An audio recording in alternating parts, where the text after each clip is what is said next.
Nabila dengan NPM 24082010-252. Dan saya Zulfa Fifa Yudi dengan NPM 24082010-231. Dan saya Hafiz Akmal Robbani dengan NPM 24082010-236. Saya terakhir Jova Pratika Najah dengan NPM 2408250. Dan inilah video presentasi dari kelompok 3. Selamat menonton. Oke, di pertama ini saya akan menjelaskan udah sampai mana sih progres dari proyek kelompok kami. Nah, sampai saat ini kelompok kami sudah menyelesaikan bagian fondasi dari tugas ini. Kami sudah menentukan objek penelitian yaitu dari PT Cyberindo Aditama atau CBN yang berada di Surabaya. Dari situ kami sudah menyusun latar belakang, profil perusahaan, serta visi misi dan tujuan organisasi dari CBN itu sendiri. Kami juga sudah mengidentifikasi 4 strategi bisnis utama yang dijalankan oleh CBN, yaitu menganalisis bagaimana peran TI di dalam organisasinya dan menerapkan framework strategic alignment model atau SAM untuk melihat sejauh mana strategi bisnis dan strategi TI CBN sudah selaras apa belum. Dari analisis itu, kami juga sudah menarik kesimpulan dan saran di awal proyek kami. Ya, selanjutnya adalah kendala, yang dimana kami akan memaparkan kendala yang kelompok kami hadapi saat ini. Di mana kendala utama yang kami hadapi adalah akses ke perusahaannya.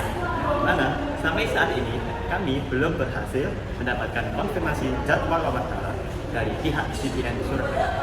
Nah, ini menjadi hambatan yang cukup signifikan karena seluruh analisis pengukuran kinerja TI kami sangat bergantung pada data primer yang hanya bisa kami peroleh melalui wawancara langsung. Nah, selain itu, data kinerja TI internal CBN memang tidak tersedia secara publik. Nah, sehingga kami tidak bisa sepenuhnya mengandalkan sumber internet saja untuk mengisi framework IT SC secara mendalam dan dapat dipertanggungjawabkan secara akademis.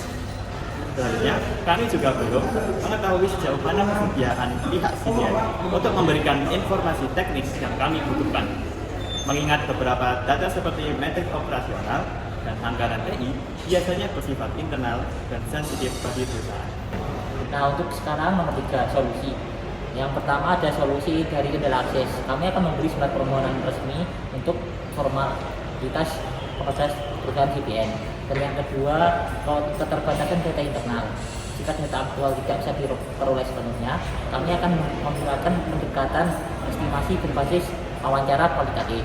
Dan yang ketiga, untuk kendala narasumber, kami menyiapkan dua skenario. Yang pertama, jika wawancara tidak memungkinkan, mungkin kami akan beralih ke metode triangulasi data dari sumber sekunder seperti laporan bukti. Mungkin sekian itu. Oke, selanjutnya yaitu keempat, plan kami untuk kedepannya itu bakal gimana.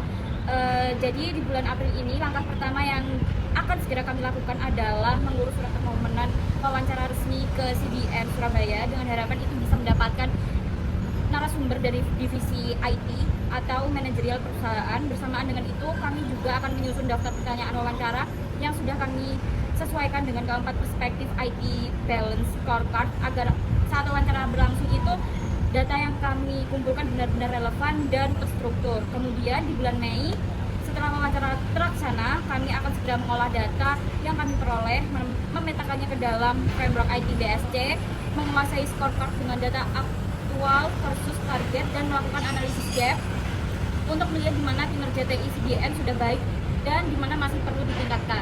Dan di akhir Mei hingga awal Juni kami akan memfinalisasi seluruh analisis dan menyusun rekomendasi concurd berbasis hasil pengukuran, melengkapi PPT presentasi dan mempersiapkan diri untuk presentasi yang UAS.